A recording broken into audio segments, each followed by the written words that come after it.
Let's see what you liberals have to say now that a founding trustee of the Heritage Foundation, who wrote Project 25, openly endorses Kamala Harris. So is she pro Project 25 now?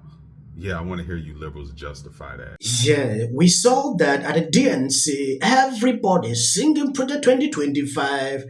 Even at the debate, CNN senior reporter Daniel fact-checked Tim Walz accusation that Project 2025 is a part of Trump campaign. It is not an initiative of Trump. Vance campaign itself made it clear. I don't understand why these people continue to say this extremely concerning. This guy did well. He called out like Libra should now say something pertaining to it. Would they stay silent after this guy endorsed Kamala? So first, let's listen to something that Governor Walz said about the conservative Heritage Foundation think tank's initiative known as Project 2025. Their Project 2025 is going to have a registry of pregnancies. It's going to make it more difficult, if not impossible, to get contraception and limit access, if not eliminate access to infertility treatments. This claim, which Governor Walz has made before, is false. Project 2025's 900-page policy document is online. You can read it. I've read it. Nothing in it proposes to make anyone register their pregnancy with the government. What Project 2025 does propose is that the federal government takes steps to make sure it is getting from every state detailed after the fact anonymous data on abortion and miscarriage. The federal government already gets this data from almost every state on a voluntary basis. Project 2025 wants to make it mandatory for all states, but there's no pregnancy registration involved in this data collection today. Project 2025 doesn't propose to change that. And in fact, Tim Walz's own state of Minnesota already posts detailed after the fact anonymous abortion and miscarriage data online on the state health department website. There is no pregnancy registration in Minnesota, of course. And I should also note that while the governor referred to their Project 2025, it is not an initiative of the Trump-Vance campaign itself. Yes, there is one thing I noticed with Democrats. If they stick to one lie, they will make sure to repeat it over and over. They have been repeating this lie even after it has been debunked by many people. Even Trump came out to say, I don't have a hand in that. They will still continue to do that. Even this issue, oh, Trump want to ban abortions. We all know that is not what Trump said. The state should decide. They always continue to say this, even knowing deeply that it is a lie. Okay, so everybody seems to be worried about JD Vance and dishonesty, or Donald Trump and dishonesty. I never hear the same concern about Harris and the lies that she tells about Trump, or in Walz himself, who gave the most disastrous response to a question about his own dishonesty about being in Tiananmen Square that I've ever heard.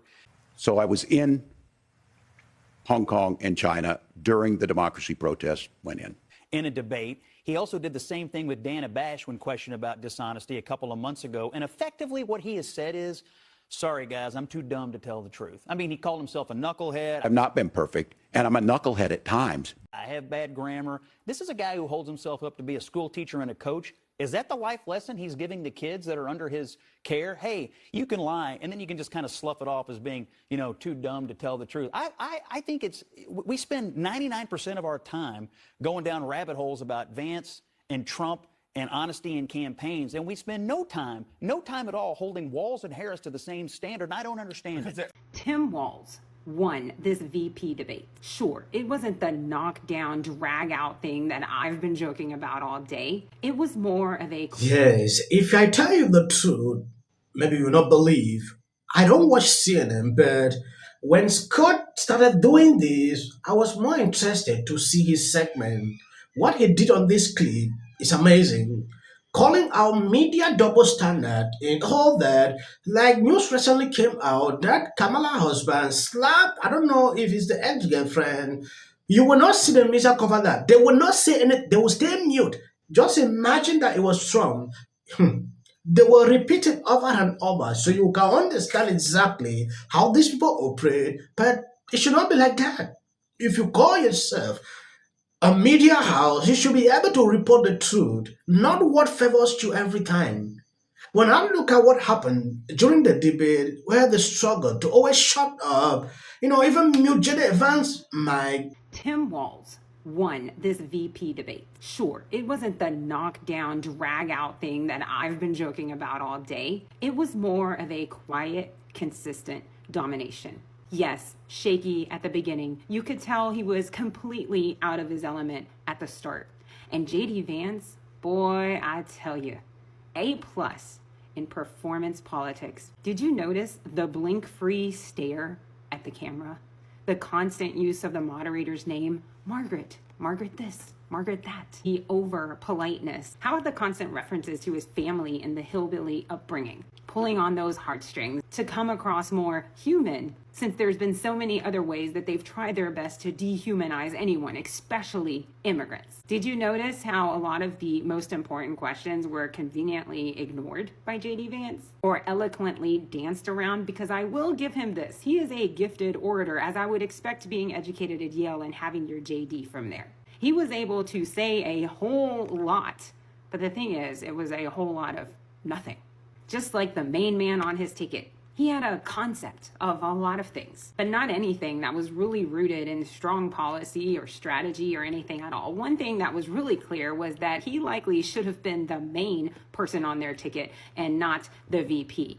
See, and that's the thing that makes Tim Walz even more likable and even more qualified. Yes, these people will never cease to amaze me. When I look at this lady giving out flimsy excuse like JD Vance was too nice. What do you mean by that? He should not be polite. If he now say, oh, I'm not polite, I need to be that tough, people will complain, oh, JD Vance hate women. You will see with Libras, they will always look for something to degrade you. We have seen how the impression they had toward JD Vance when he came on stage, they saw a different person. They could not even believe that this is the same person they have been talking every single day, struggling to pick out clips out of context into different podcasts, to pass out wrong messages. When they saw the real him, now look at this. This lady is offended that he was able to debate that way, challenging this guy, speaking the truth on certain issues. Where's the problem? I think what you saw tonight was the kitchen table versus the Ivy League. I went to the same law school as JD Vance, and that's how they teach us to do it. Slick, slick, slick. The problem is JD Vance changes personalities like most people change suits, and his job was to come out tonight and try to sane wash the crazy. Sane wash all the crazy stuff he said against women, against Haitians, to sane wash Donald Trump, and he would have gotten away with it too if it weren't for the pesky facts. He lied the entire night. He lied about American energy production, which is up. He said it's down. He lied about health care. He said Donald Trump saved Obamacare. You'd have to be literally on Capitol Hill. He did. He lied about the insurrections. He said we had a peaceful transfer of power. He lied. He said he never supported a national abortion ban. Donald Trump is the gaslighter in chief, and this is his loyal lieutenant who came out here to try to polish up the crazy.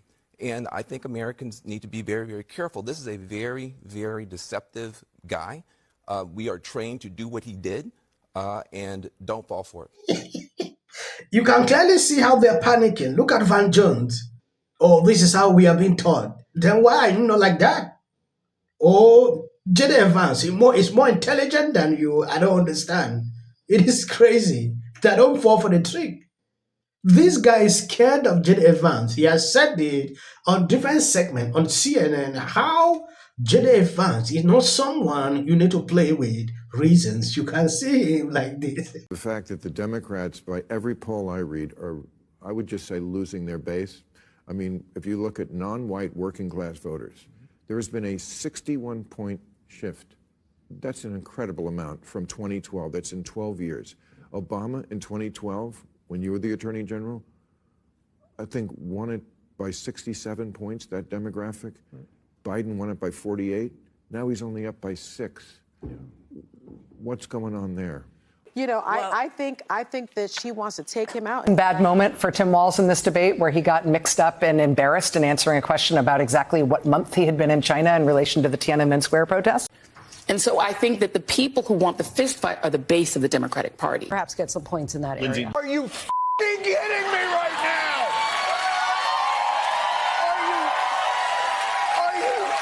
Are you f***ing kidding me right now? He is a truth I'm done with you. This is something that I know is right, and you guys... Trump. I don't care if they write that. Trump, please register to vote for something else.